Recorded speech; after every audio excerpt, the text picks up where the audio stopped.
আসসালামু আলাইকুম সবাইকে।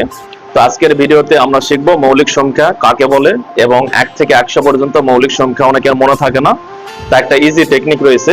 তো এই ইজি টেকনিকের মাধ্যমে আমরা 1 থেকে 100 পর্যন্ত যে মৌলিক সংখ্যা রয়েছে 25টি, সেটা মনে রাখার চেষ্টা করব।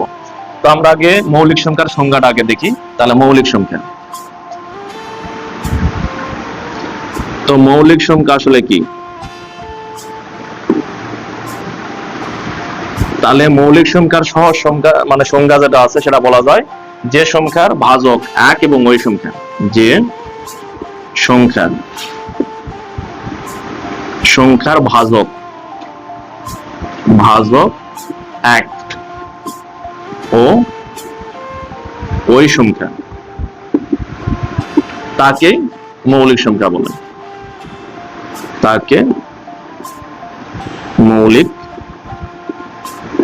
এই সংখ্যা বলেন। তাহলে যে সংখ্যার ভাজক এক হবে এবং ওই সংখ্যা, তাহলে সেটা হবে মৌলিক সংখ্যা, তাকে মৌলিক সংখ্যা বলা হবে। তো মৌলিক সংখ্যা 1 থেকে 100 পর্যন্ত, 100 পর্যন্ত এই মৌলিক সংখ্যা রয়েছে 25টি। মৌলিক সংখ্যা রয়েছে 25টি। তো এটা মনে রাখার জন্য একটা সহজ ট্রিক আছে, তো সেটা কোড নাম্বার একটা মনে রাখতে হবে। তাহলে প্রথমে হবে 44, 223, 21। এটা একটু বলে নেই যে 44 মানে প্রথমে আছে 4 আছে, তাহলে আমরা ধরবো 1 থেকে 10 পর্যন্ত মৌলিক সংখ্যা রয়েছে 4টি। তারপর আবার 11 থেকে 20 পর্যন্ত মৌলিক সংখ্যা রয়েছে 4টি, মানে এভাবে করবো আর কি। আচ্ছা দেখি, 1 থেকে 10 পর্যন্ত, 10 পর্যন্ত মৌলিক সংখ্যা।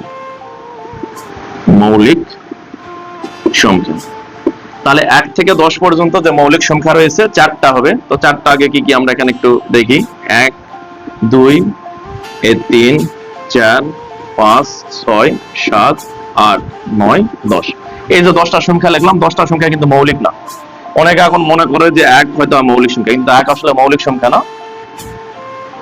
কারণ 1-এর ভাজক এবং ভাজ্য মানে দুটো একই আর কি। 1-এর কোনো আলাদা, অর্থাৎ আলাদা কোনো ভাজক নেই, এই জন্য 1কে মৌলিক সংখ্যা বলা হয় না। এখানে মৌলিক সংখ্যা যদি বলি, এখানে হবে 2 একটা, 3 একটা, 5 একটা এবং এখান থেকে 7 একটা।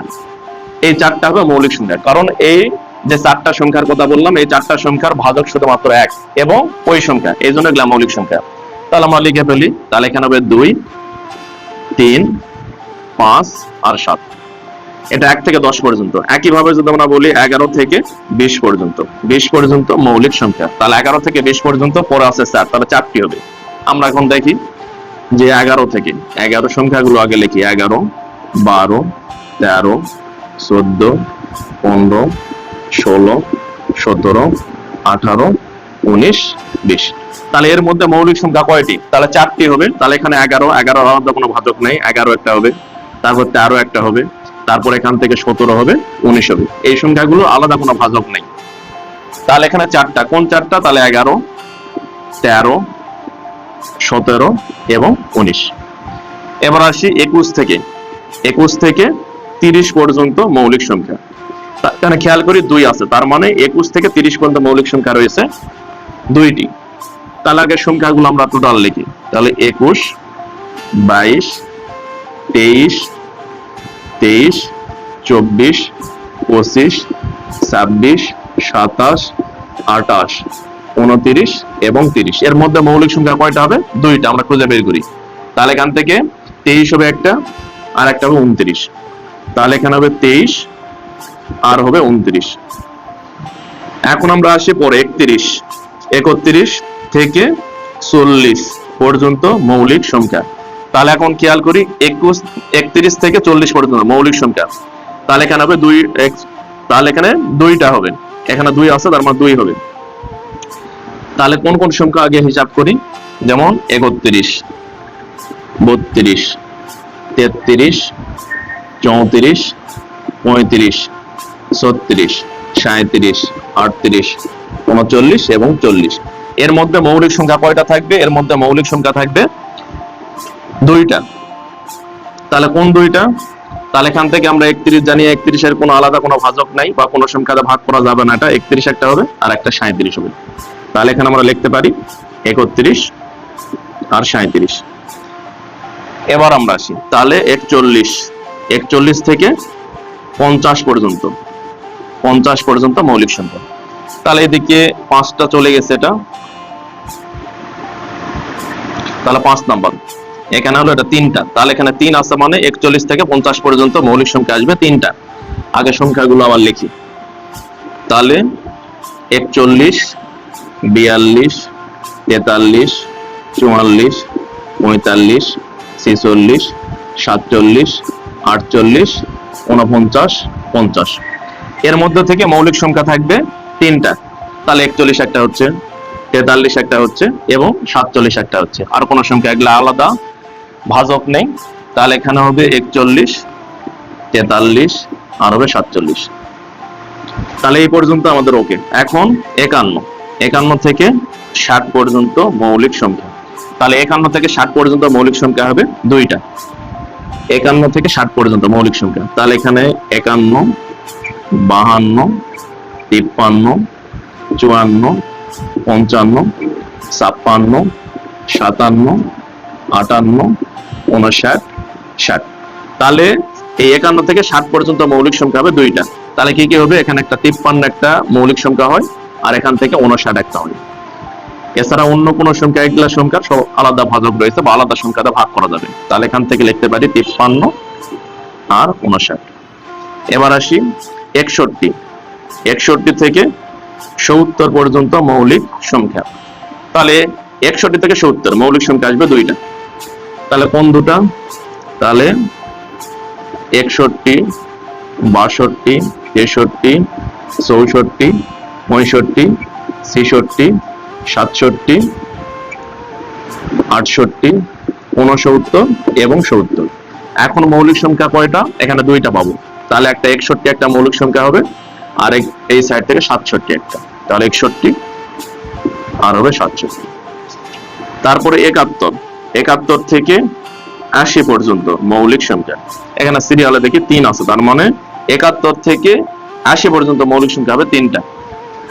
আমার সংখ্যা লিখি, তাহলে 71, 72, 73, 74, 75, 76, 77, 78, 79, 80।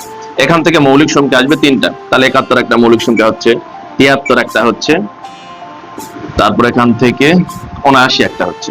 তাহলে এই 3টা, তাহলে 71, 73 আর 79। এরপরে আসি 81 থেকে 90 পর্যন্ত মৌলিক সংখ্যা। তাহলে কয়টা হবে, 2টা। তাহলে কোন 2টা হবে, আমরা একটু সংখ্যাগুলো লিখি। তাহলে 81, 82, 83, 84, 85, 86, 87, 88, 89 এবং 90। তাহলে এখানে মৌলিক সংখ্যা আসবে 2টা। তাহলে কোন 2টা, যেমন 83 একটা মৌলিক সংখ্যা আসবে এবং এখানে আসবে 89 একটা।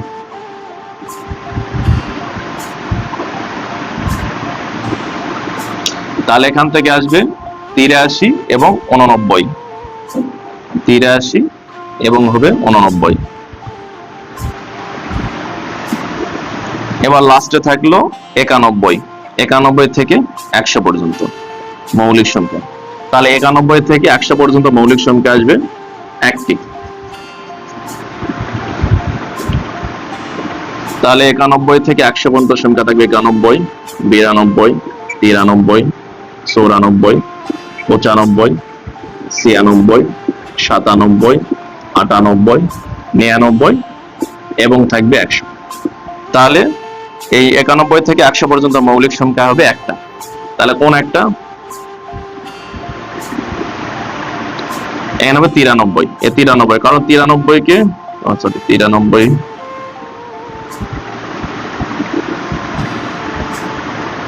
এখানে হবে 97, কারণ 93 কে একাধিক সংখ্যা দ্বারা ভাগ করা যাবে। 93, যেমন এখানে 9 আর 3 যোগ করলে 12 হয়, 12 কে 3 দ্বারা ভাগ করা যায়, তার মানে এটা ভাগ করা যাবে, অর্থাৎ সব 97 হবে। তো এভাবে আমরা খুব সহজেই 1 থেকে 100 পর্যন্ত যে 25টা মৌলিক সংখ্যা রয়েছে সেই সংখ্যাগুলো মনে রাখতে পারি। জাস্ট একটা কোড নাম্বার এটা মনে রাখে। তো যদি ভিডিওটি ভালো লাগে অবশ্যই লাইক, কমেন্ট ও শেয়ার করবেন। আসসালামু আলাইকুম সবাই।